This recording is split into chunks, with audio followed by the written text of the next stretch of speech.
Salut à toi. Tu sais qui c'est? Bien. Pas besoin de faire les présentations.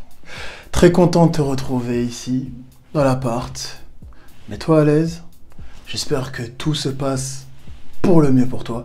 Et si ce n'est pas le cas, eh ben écoute, essayons de passer cette petite conversation au calme, à l'aise, entre nous. Alors, comme tu sais, on est sur une chaîne sur l'épanouissement. Et s'il y a bien un élément qui joue aussi sur notre épanouissement, c'est les influences. Et c'est ce dont nous allons parler maintenant. You ready? So do I.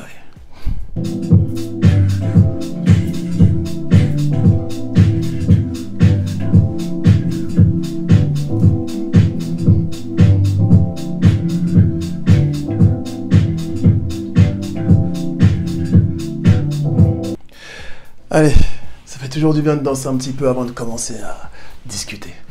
Ok, installe-toi, mets-toi à l'aise. Je vais faire de même d'ailleurs, on va se poser un peu. Alors, la première chose que je souhaite dire sur l'influence, c'est que nous sommes tous influencés. D'accord? Et il y a un problème avec ça, c'est que la plupart d'entre nous refusons d'admettre que nous sommes influencés. Et le problème, c'est que c'est comme l'alcoolisme. Tant que tu définis que tu n'as pas de problème, tu ne peux pas le combattre.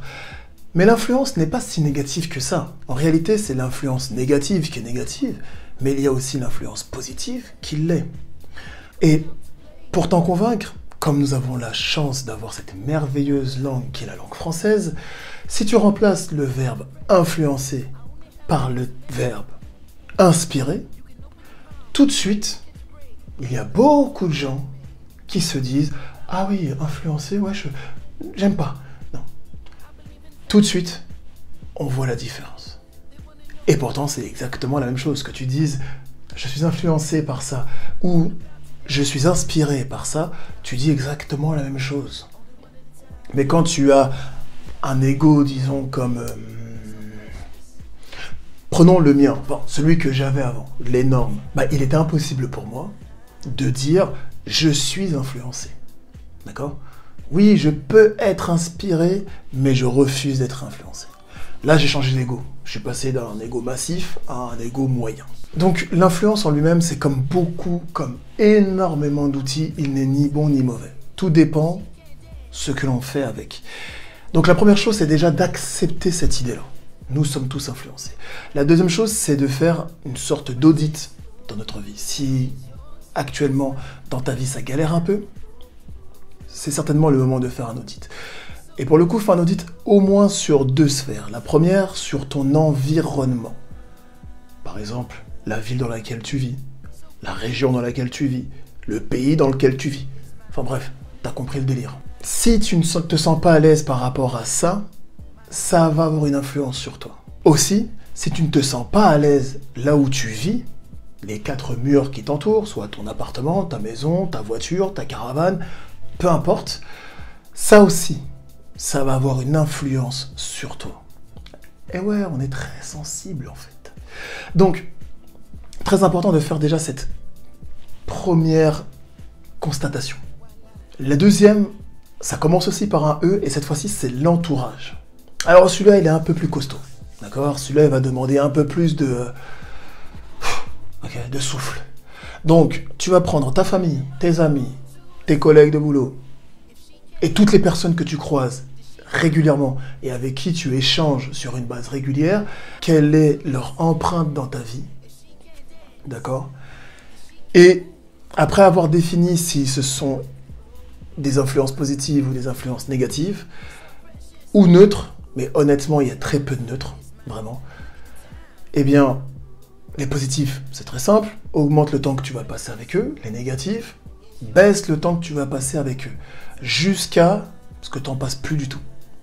Alors oui, peut-être que tu vas me dire, oui, mais moi je vois pas qui m'influence négativement. Pour les repérer, c'est assez simple. Les personnes qui se plaignent souvent, les personnes qui te dénigrent, ou qui se dénigrent, les personnes qui adorent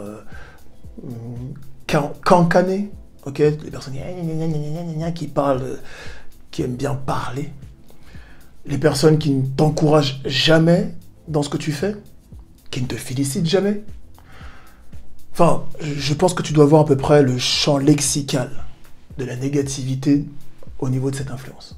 Ok? Débarrasse-toi-en. Même si ce sont des gens que tu connais depuis 5, 10, 15, 20 ans, même si ce sont des membres de ta famille, ils ne vont pas changer.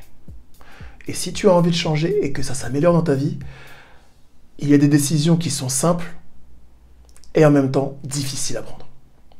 Mais c'est pour ton bien. Vraiment, c'est pour ton bien, c'est pour ton épanouissement. Après, tu fais ce que tu veux. Moi, je te donne les outils, c'est à toi de bâtir ce que tu as envie de bâtir, en fait. Si tu souhaites aller plus loin dans ce sujet, ok, parce que moi, je fais des vidéos de 5 à 7 minutes et j'ai pas le temps de trop décortiquer. Si tu veux qu'on en parle plus, bah, quand je suis dispo, hit me up, comme on dirait chez moi, en Andalousie. Mais si tu veux en savoir plus et que tu veux commencer à t'en imprégner, regarde. Tada! Je te présente le livre Influence et manipulation du docteur Robert Cialdini. Et ouais, t'as repéré mon accent italien. Hablo espagnol. Donc, ce livre, en fait, c'est un classique. Si tu l'as jamais lu, c'est pas grave, je vais t'expliquer vite fait de quoi ça parle. En fait, l'auteur s'est amusé à repérer toutes les différentes stratégies d'influence et manipulation que nous utilisons dans la vie de tous les jours, sur tout le monde. Ok?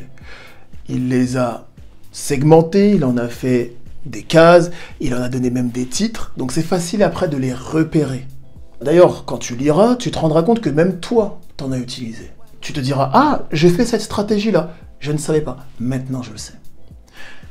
Donc nous l'utilisons tous consciemment ou inconsciemment. D'ailleurs, les deux différences entre ceux qui les utilisent consciemment et ceux qui les utilisent inconsciemment, c'est que celui qui les utilise consciemment, il sait ce qu'il fait, et en plus, il gagne bien plus et bien plus souvent que celui qui le fait inconsciemment. Fin de la petite parenthèse. Okay? Donc c'est très intéressant de lire tout ce qu'il a compilé, et ce qu'il fait dans le bouquin, c'est qu'il te donne des contre-stratégies. D'accord? Donc, il te donne les tactiques et il te donne une manière de le contrer. Okay? Et ça, c'est vraiment cool parce que tu peux non seulement le voir, mais en plus lui dire arrête-toi, et tout ça avec calme et volupté. Donc, ce livre, je dis un œil, ça pourrait t'aider. Ok?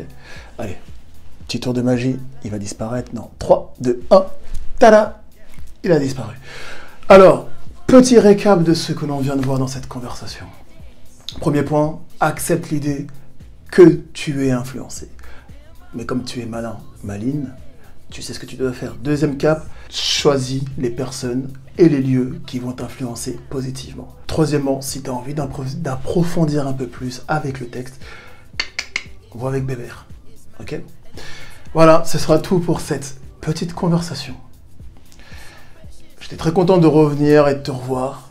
Parle-en autour de toi. Certainement qu'il y a des personnes qui ont besoin de comprendre qu'elles sont influencées négativement et montre-leur comment elles peuvent être influencées positivement. Je t'envoie des bisous et je te dis, on se verra quand on se verra.